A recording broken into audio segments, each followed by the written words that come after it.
Assalamualaikum warahmatullahi wabarakatuh. Kami di sini akan menjelaskan tentang khauf dan raja. Yang pertama ada pengertian khauf dan raja. Khauf berasal dari bahasa Arab dan terdiri dari 3 huruf, yaitu kha, waw, dan fa yang berarti menunjukkan getar dan terkejut. Sedangkan secara etimologi, khauf merupakan sikap mental yang merasa takut kepada Allah karena kurang kesempurnaannya suatu pengabdian seorang hamba. Nah, sedangkan raja adalah secara etimologi berasal dari bahasa Arab yang berarti berharap atau optimisme. Nah, secara terminologi, raja diartikan sebagai suatu sikap mental optimisme dalam memperoleh karunia dan nikmat ilahi yang disediakan bagi hamba-hambanya yang soleh. Nah, yang kedua ada dalil tentang khauf dan raja. Nah, di sini ada dalil tentang khauf.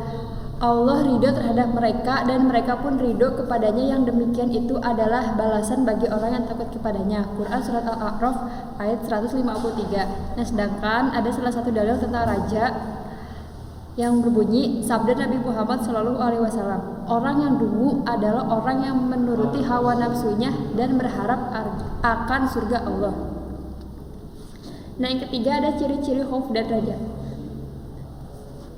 Yang pertama ada ciri-ciri khauf, mampu menjaga tutur kata dan perbuatan dari perilaku maksiat. Yang kedua ada semakin hari bertambah rajin ibadahnya dan amal kebaikannya. Yang ketiga tampak berani menghadapi setiap rintangan dalam membela kebenaran. Yang keempat, jika disebutkan nama Allah kepadanya hatinya bergetar karena mengagumi keagungan Allah. Yang terakhir ada senantiasa menjauhi dan menghindari perbuatan yang dilarang oleh Allah. Terus juga ada ciri-ciri raja. Yang pertama, memiliki sifat jiwa yang optimis dan penuh semangat dalam menjalani kehidupan. Yang kedua, tekun dan ulet dalam mengerjakan suatu pekerjaan meskipun sering mendapat kegagalan. Yang ketiga, ada menghargai waktu dan kesempatan untuk diisi dengan sesuatu yang lebih bermanfaat. Yang keempat ada tidak lekas frustasi dan patah semangat dalam menjalani suatu pekerjaan. Dan yang terakhir, meyakini bahwa Allah adalah Maha Pengasih dan Maha Penyayang untuk seluruh umatnya. Selanjutnya akan dijelaskan oleh rekan saya. Yang keempatnya ada macam-macam khauf dan raja. Menurut Al-Tusi, khauf ini dibedakan menjadi 3 macam. Yang pertama ada khauf azilah, yaitu khauf yang dimiliki oleh orang-orang yang mulia atau kelas tinggi yang telah dibarengi oleh iman yang telah kuat. Yang keduanya ada khauf awsat. Awsat itu berarti pertengahan. Jadi khauf awsat merupakan perasaan takut akan terputusnya hubungan dengan Allah dan tercemarnya kejernihan makrifat, di mana mereka takut murka dan disiksa oleh Allah. Yang ketiganya ada khauf ammah. Khauf yang dimiliki oleh orang-orang awam, di mana rasa takut mereka tercerminkan pada kegelisahan dan kegoncangan hati mereka karena mengetahui betapa adikuasanya zat yang disembahnya. Menurut Al-Ghazali dalam kitabnya Ihya Ulumuddin, macam-macam khauf ini dibedakan menjadi 3. Yang pertama ada khauf al-awam, yaitu takutnya orang awam terhadap hukuman dan keterlambatan pahala. Yang keduanya ada khauf al-hassah, takutnya orang khusus atau keterlambatan teguran dari Allah kepadanya. Yang ketiganya ada khauf hasa al-hassah, yaitu takutnya orang yang paling khusus yang takut akan ketertutupan dengan nampaknya keburukan budi pekerti. Macam-macam roja yang terpuji pelakunya, sedangkan satu lainnya adalah roja yang tercela, yaitu yang pertama, seseorang mengharap disertai dengan amalan taat kepada Allah di atas cahaya Allah. Ia senantiasa mengharap pahalanya. Yang kedua, seseorang yang berbuat dosa lalu bertaubat darinya, dan ia senantiasa mengharap ampunan Allah, kebaikannya dan kemurahannya.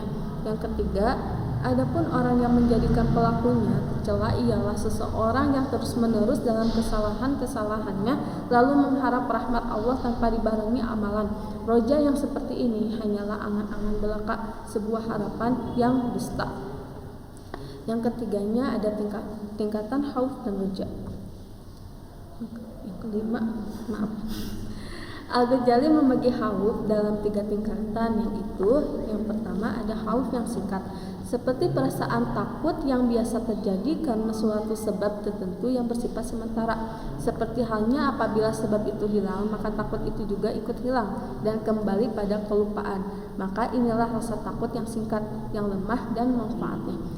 Yang keduanya ada khauf yang berlebihan, yaitu takut yang sangat kuat dan melampaui batas sedang, sehingga dapat mengakibatkan putus asa dan hilang harapan. Yang ketiganya ada khauf sedang, yaitu tingkatan ini adalah khauf yang baik karena berada di tengah-tengah antara khauf singkat dan khauf berlebihan.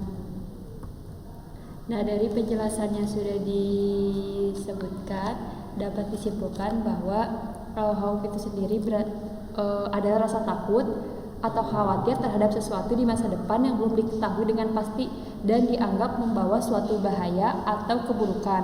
Nah, sedangkan raja sendiri itu dapat diartikan sebagai suatu sikap atau mental optimis dalam memperoleh karunia dan nikmat ilahi yang disediakan bagi hamba-hambanya yang soleh. Nah, mungkin cukup sekian penjelasan yang dapat kami sampaikan, kurang lebihnya mohon maaf. Wabillahi taufiq wal hidayah. Wassalamualaikum warahmatullahi wabarakatuh.